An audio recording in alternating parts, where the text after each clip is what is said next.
To our shareholders, in July of last year, Amazon.com reached an important way station. After 4 years of single-minded focus on growth, and then just under 2 years spent almost exclusively on lowering costs, we reached a point where we could afford to balance growth and cost improvement, dedicating resources and staffed projects to both. Our major price reduction in July, moving to discount books over $20 by 30% off list, marked this change. This balance began to pay off in the fourth quarter when we both significantly exceeded our own goals on the bottom line and simultaneously re-accelerated growth in our business.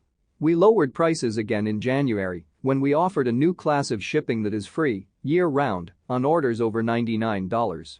Focus on cost improvement makes it possible for us to afford to lower prices, which drives growth. Growth spreads fixed costs across more sales, reducing cost per unit, which makes possible more price reductions. Customers like this, and it's good for shareholders. Please expect us to repeat this loop. As I mentioned, we exceeded our goals for the fourth quarter with pro forma operating profit of $59 million and pro forma net profit of $35 million. Thousands of Amazon.com employees around the world worked hard to achieve that goal. They are, and should be, proud of the accomplishment. More highlights from a notable year: sales grew 13% from $2.76 billion in 2000 to $3.12 billion in 2001.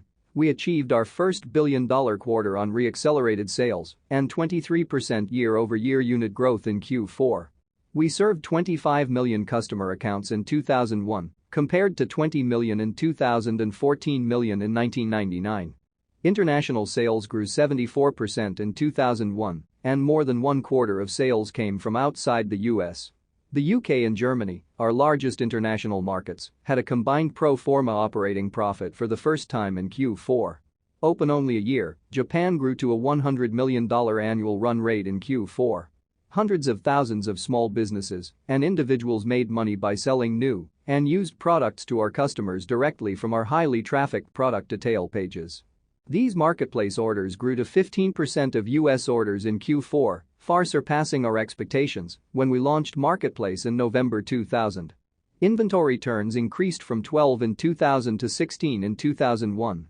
Most important, we stayed relentlessly focused on the customer, as reflected in a chart-topping score of 84 for the second year in a row on the widely followed American Customer Satisfaction Index conducted by the University of Michigan.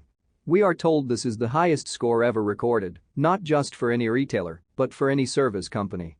Obsess over customers, our commitment continues until July. Amazon.com had been primarily built on 2 pillars of customer experience: selection and convenience. In July, as I already discussed, we added a third customer experience pillar, relentlessly lowering prices. You should know that our commitment to the first 2 pillars remains as strong as ever.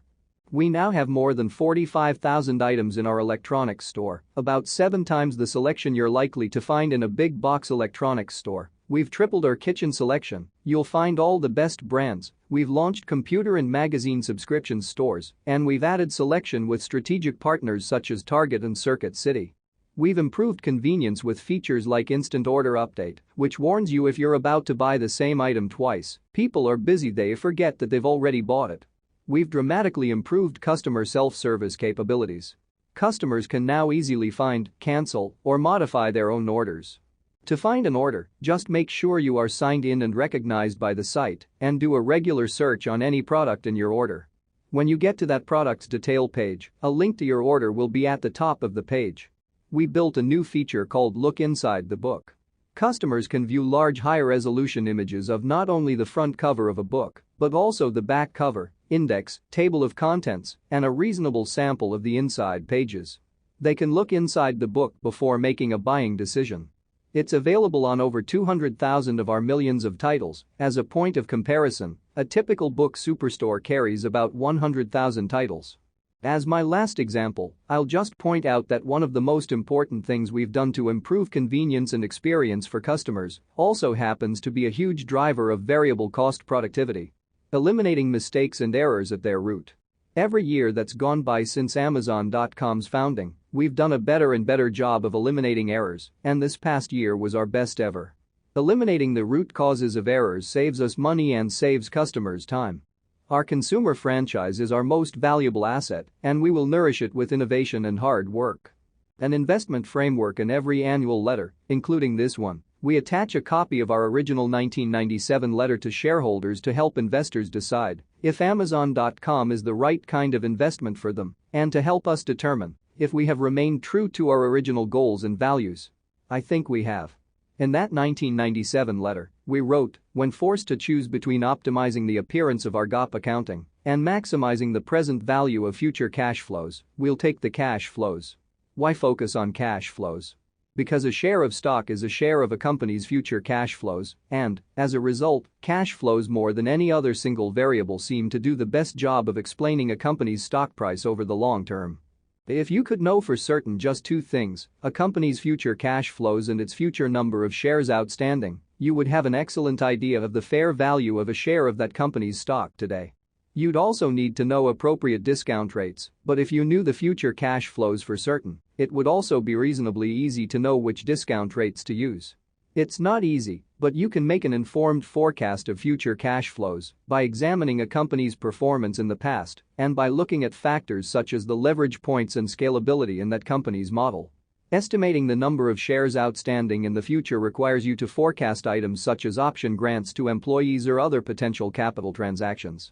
Ultimately, your determination of cash flow per share will be a strong indicator of the price you might be willing to pay for a share of ownership in any company. Since we expect to keep our fixed costs largely fixed, even at significantly higher unit volumes, we believe Amazon.com is poised over the coming years to generate meaningful, sustained free cash flow. Our goal for 2002 reflects just that. As we said in January when we reported our fourth quarter results, we plan this year to generate positive operating cash flow, leading to free cash flow. The difference between the two is up to $75 million of planned capital expenditures. Our trailing 12-month pro forma net income should, roughly but not perfectly, trend like trailing 12-month cash flow. Limiting share count means more cash flow per share and more long-term value for owners.